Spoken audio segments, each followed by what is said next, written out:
Hello everyone. आज हम पढ़ने वाले हैं वैद्युत द्विध्रुव की निरक्षीय स्थिति में वैद्युत विभव। ठीक है, तो इसके लिए मान लेते हैं हमारे पास एक वैद्युत द्विध्रुव है और इसका नाम दे देते हैं हम ए भी। एक वैद्युत द्विध्रुव है ना, और ये किस समय का बना होता है? प्लस क्यू और माइनस क्यू आवेशों से। ठीक है, तो ये माइनस क्यू आवेश है और ये इसका प्लस क्यू आवेश है। मान लेते हैं हम इसके मध्य बिंदु ओ से इसकी लंब अर्धक रेखा पर आर दूरी पर एक बिंदु पी है और जहां पर हमें वैद्युत विभव ज्ञात करना है। तो आवेशों से दूरियों की हमें जरूरत पड़ेगी, तो इन बिंदुओं को हम मिला लेते हैं, है ना। अच्छा, आवेशों के बीच की दूरी कितनी होती है? 2l, है ना। तो उस हिसाब से ये दूरी कितनी हो जाएगी? l, और ये दूरी भी l ही हो जाएगी। और ये दूरी r है, ये l है, तो ये कितनी हो जाएगी?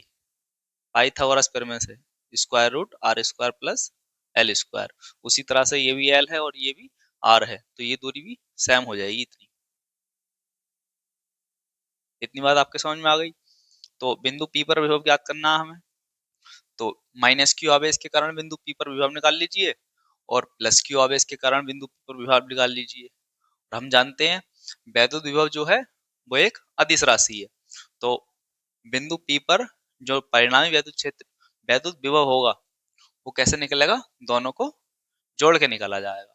ठीक है, तो पहले हम दोनों आवेशों के कारण विभव निकालेंगे, है ना। तो यहाँ पे लिखेंगे प्लस क्यू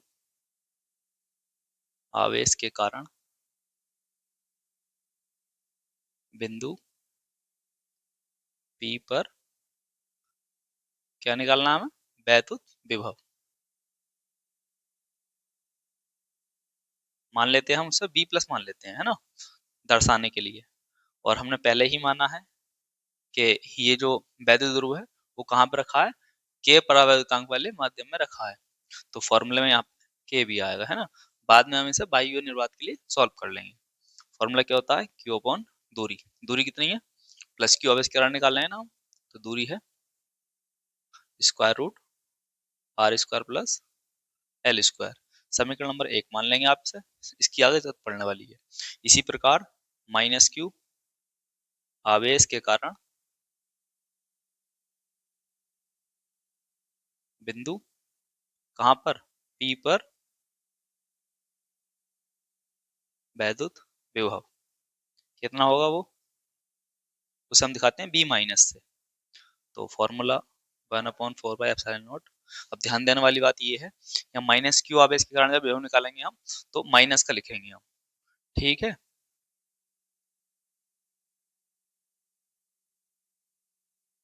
तीव्रता में हम माइनस नहीं लिखते हैं, है ना। वैद्युत सही तीव्रता अब निकालते हैं तो उसमें दिशा लिखनी है, इसलिए जरूरी रहती है ना, क्योंकि वो एक सदिश राशि है ना, ये अदिश राशि है। तो ये विभव जब निकालेंगे हम माइनस आवेश के कारण तो उसे माइनस का लिखेंगे। ठीक है, क्योंकि दिशा नहीं है ना इसके पास। इसको आप समीकरण नंबर 2 का नाम देंगे। और यहाँ क्या लिखेंगे आप? क्या लिखेंगे? विभव क्या है? एक अदिश राशि है, इसलिए बिंदु P पर जो परिणामी वैद्युत विभव होगा वो दोनों को जोड़ने से प्राप्त होगा। तो लिखते हैं बिंदु P पर परिणामी वैद्युत विभव कैसे आएगा? दोनों को जोड़ने से। यहाँ लिख देता हूं मैं B बराबर B plus plus B minus. B plus क्या है? प्लस क्यू आवेश के कारण बिंदु P पर विभव। B माइनस क्या है? माइनस क्यू आवेश के कारण बिंदु P पर वैद्युत विभव। ठीक है, समीकरण 1 और 2 का यूज करेंगे। समीकरण 1 व समीकरण 2 से इनकी वैल्यू रख देंगे आप। 1/4 पाई एप्सिलॉन नॉट के Q upon R square plus L square square root में, है ना, प्लस माइनस क्यू आवेश के कारण विभव कितना है? 1/4 पाई एप्सिलॉन नॉट के minus Q upon square root R square plus L square. Plus minus minus हो जाएगा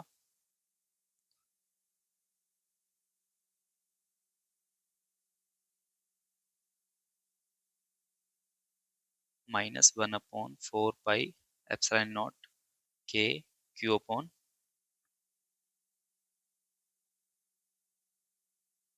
दोनों कैसे हैं, सेम है तो ये दोनों कट जाएंगे, इसलिए बिंदु P पर जो विभव होगा वो कितना होगा, 0 होगा। ठीक है, समझ गया अब दोबारा बता देता हूँ एक बार में। विभव 0 क्यों आया है, क्योंकि बिंदु P पर -q आवेश के कारण और +q आवेश के कारण जो विभव हैं वो सेम है और उनके चिन्ह कैसे हैं, विपरीत हैं, इसलिए बिंदु P पर जो विभव आया वो 0 आया है।